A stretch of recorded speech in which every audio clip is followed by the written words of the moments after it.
I go to the homebrew supply and get the oxygen sterilizer that they have there, and a tablespoon of that per gallon of water. And it has some cleaning properties too, but I like to kind of scrub the bottles out a bit before I put them in the sterilizer just to make sure. And then you use these bottles that completely airtight seal. Yeah, I use these Grolsch bottles or whatever these kinds of bottles are, but the kind of bottles with the ceramic top and the replaceable rubber gasket. And you can buy these bottles at the homebrew supply place, and I usually just get them at thrift stores. You can find them for cheap, and that way you can fill them up and seal them, and they have a good seal on them. Because I'm making a 2-gallon batch of tea, so this is going to last me about a month or so. So how much do you do a day? I drink 2 ounces in the morning and 2 ounces at night, and a couple ounces in the middle of the day. So it's best to drink the tea whenever your system is empty. So an hour before you eat or 2 hours after you eat, and so yeah, that usually gives me time to do it in the afternoon. Mm-hmm. My water's boiling now, so I'm ready. I got my Essiac tea, and you can get your Essiac tea in a variety of forms. You can get it in a tincture, you can get it in a formula, you can get it in a dried mixture. I get my tea, my herbs in a raw form because I enjoy mixing them myself. I got the burdock root, the slippery elm bark, the sheep sorrel, and the turkey rhubarb.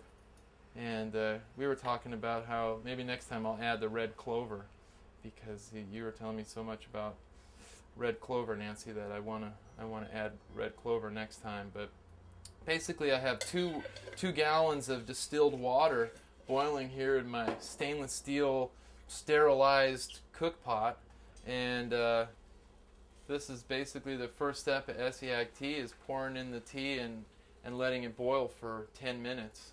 And then I'm going to turn off the heat, and I'm going to let my tea sit for 12 hours.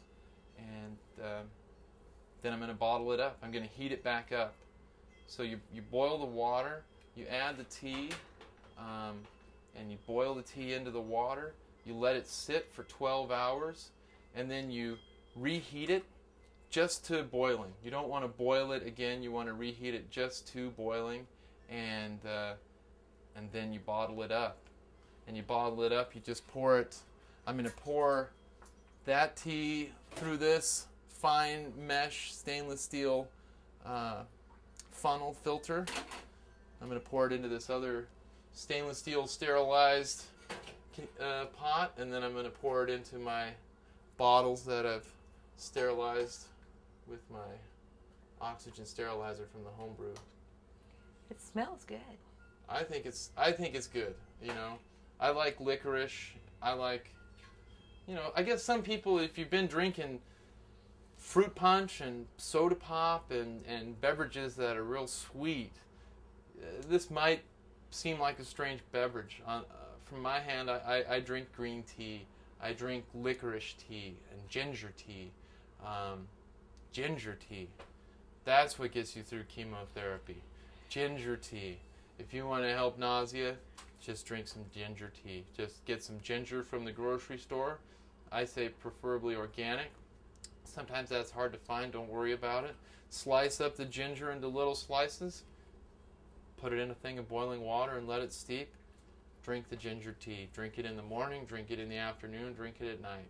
That's a natural way to combat your nausea. Ginger tea. If you're getting sick, have some ginger tea. Ginger is like one of the finest things on the planet. You can do all kinds of things with it. Cook with it, eat it. Once again, the Japanese.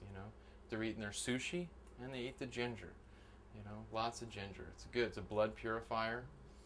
Cayenne pepper, blood purifier, natural things.